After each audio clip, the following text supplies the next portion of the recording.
Hi friends, ரொம்ப நாள் கழிச்சு வெள்ளை சிக்கன் ப்ரௌனிக்கு சாப்பாடு செய்கிறேன். நான் தம்பிக்கு வந்து தனியாக செய்கிறேன், ராக்கி பாவுக்கு தனியாக செய்கிறேன். இருங்க காமிக்கிறேன். இதை பாருங்கள், 3 டம்ளர் அரிசி வச்சு, ரேஷன் அரிசி வச்சு மீல் மேக்கர் போட்டு பூசணிக்காய், மஞ்சள் பூசணி, பரங்கிக்கான்னு சொல்லுவாங்க ஒரு சில ஊரில், மஞ்சள் பூசணி போட்டுட்டு கொஞ்சம் மஞ்சள் போட்டு தேங்காய் எண்ணெய் ஊற்றி அடியில் அரிசியும் கறி இருக்குது. இதை காமிக்கிறேன் இருங்க. கழுத்து கறி வாங்கிட்டு வந்தார் அவங்க அப்பா. இதை பாருங்கள், உள்ளே போட்டு வச்சுருக்கேன். சரிங்களா, கழுத்து கறி வாங்கி வந்திருக்காரு.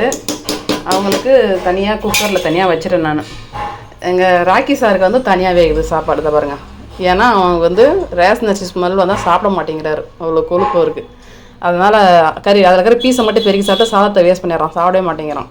அதனால் அவனுக்கு தனியாக கொஞ்சமாக கழுத்து கறி எடுத்து வீட்டில் இந்த ரைஸை போட்டு தனியாக வேக வச்சுக்கிறேன். லைட்டாக மஞ்சள் போட்டு வேக வச்சுக்கிறேன். இது ராக்கி தனியாக ரெடி ஆகிட்டுருக்கு. கொஞ்ச நாளாக அவங்களுக்கு சாப்பாடு கொடுக்கல. நைட்டில் மிச்சம் எதனா இருந்தால் தயிர் ஊற்றி பிசைஞ்சி வச்சுருவேன். காலைல பிஸ்கெட் கொடுத்துருவாரு.